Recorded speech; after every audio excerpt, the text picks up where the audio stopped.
Hello everyone and welcome to Moonride. This is Dave Johnson with Man in the Moon, where we are channeling the next events, and I'm just gonna go for Trump. What's next? What's the next controversy? What should we look for?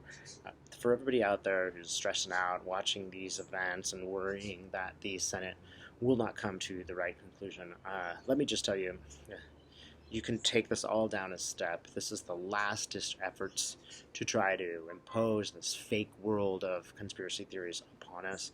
It is not successful, right? The fact that they're this desperate and are only coming up with desperate answers should let you know that this is a dying way of life, right? So try to calm yourself down and know that this ultimately isn't going to work. The truth really will set us free. So what's next for Trump? Trump is having some medical issues. I know he went to the doctor a little while ago, but he is showing me there's something wrong with his heart. And you know what? It has a little bit to do with the drugs he's taking because he's addicted to. Apparently, he's addicted to some medicine he's taking for congestion. I forget what that's called, epinephrine or something. He's taking a lot of it, and it's starting to affect his health.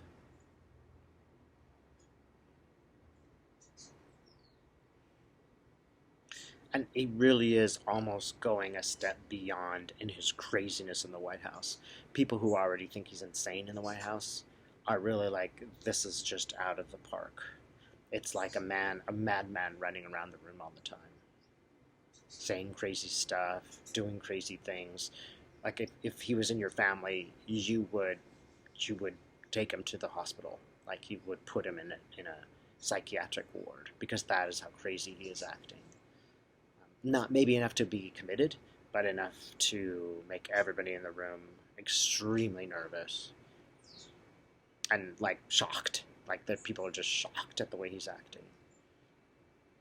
Like I see him taking a chair and like breaking it over the table because he's in a bad mood that day. Like that crazy, unpredictable, maybe he's gonna hurt me kind of action.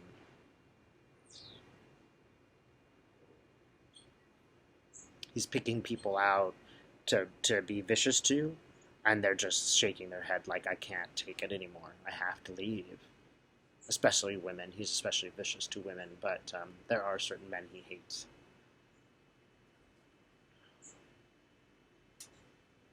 And there's an interesting balance between him and Pompeo.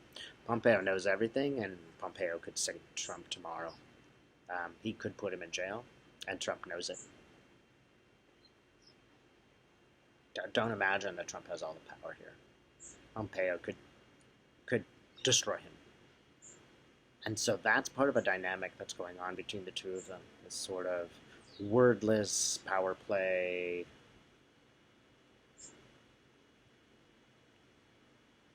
And Pompeo is the person that people are looking to really run the government. Because at least he's not crazy. And he knows what he's doing. I mean, he's not totally uninformed.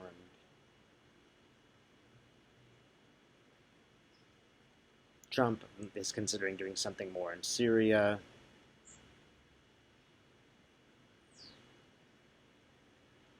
And Pompeo's kind of trying to convince him, look, you already blew it on Syria. So, Spirit, what's the next crazy thing Trump's going to do? I see a ship. It's an American vessel. It's an American military vessel. I should say Navy vessel. He's on that ship.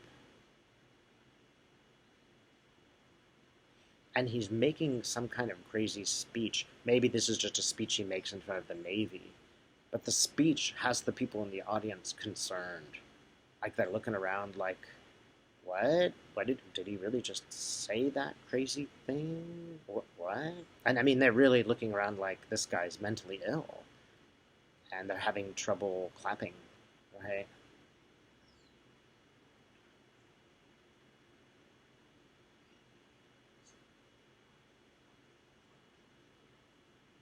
And it's a question of loyalty too. There is somehow that Trump is being disloyal to the Navy. We know what he's done with the USS John McCain. There is something something about that they just don't like. And I get the feeling he does it again. And he appears to be attacking people personally that work for the State Department. The Navy doesn't particularly care for that. They're working for the same team. Some of them, work with the State Department. This is not a good thing. This is really, really bad, and it's really harming the Republican brand. Anything else that Trump's going to do? It does seem like there's something at a border. I'm getting the feeling it's not. This woman's showing me a uniform. It's not.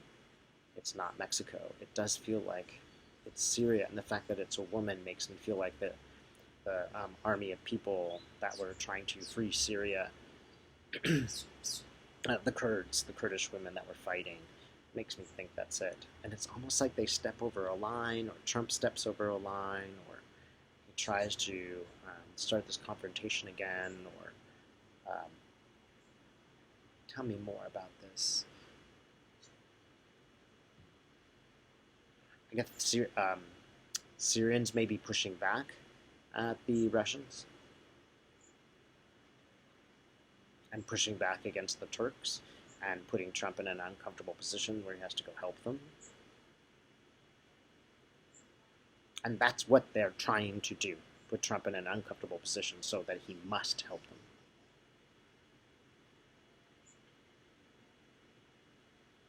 And Trump's going to totally bungle it. Every way you could do this wrong, he will do it wrong. It'll be another signal to the world that Trump cannot handle this presidency. A big wad of money out of Trump's pocket, a big stack of coins. Yeah, look, pay attention for these tax returns. That's what it looks like to me, that they're going to find out the hidden money, the hidden gold that Trump has. And he's apparently laundering not just Russian money, but a lot of money from a lot of places, not just Russia. I get, even like Africa, Europe, Middle East, all that stuff is going into his pocket illegally, and he knows it. And it's all mob money. Trump's broke. Trump doesn't have a nickel. It's all mob money. And if he wasn't laundering mob money, everybody would know that he's penniless. Again, I see hidden money, stack of gold coins. He's looking really shifty. He's trying to hide them, but he's not successful. When can we expect these? When can we get the tax returns? When will that happen? December. I'm getting like a December, maybe 11th or 21st date. We will get the tax returns. Nancy Pelosi is smiling from ear to ear. Look, those tax returns are all we need. It has so much crime in it and it's on paper, that you cannot attack a person's personality about a piece of paper. You can't attack a piece of paper and say that it's biased or lying. That's the rub. This is where it will all end with those tax returns. If you have the ability, everybody should put pressure on their government to get those tax returns. And I think we will get them. If we don't, I think we need to protest outside the Supreme Court. But Nancy's smiling. Schiff is looking satisfied. This is it. We will get them. Right? Don't stop exerting pressure, but we're going to get them. And interestingly enough, it is the rule of law. The law has decided that he must do it. That is the third portion of our government. They will decide it. And that is, in a sense, justifies everything because we've let the law decide. I do not think that Trump's appointed Kavanaugh. He will not be satisfied. He won't be happy about this. He wants to give Trump anything he wants. But there are conservatives who are not comfortable breaking the law like this. Are they just going to send it to a lower court? I get this. They're just going to say, nope, we're not judging on that. It's already been decided. There's nothing to judge here, right? It's the law. There's no debate, and that's not going to make Kavanaugh happy. But that's sort of what the Republicans need on the Supreme Court to maintain their legitimacy. They cannot forgo the law. And they're also not particularly happy with Trump. Supreme Court would be rather glad to see him go now that they've got what they wanted, a majority. They'd be happy to see him go. They're a bit disgusted by his behaviors too, even though they are conservative. They don't like the way that he's acting, and some of them do not support it. They actually think that it's wrong. Some of them are just political guys, but there's a couple of them that are thinking, well, this isn't really right. All right. Thanks for watching.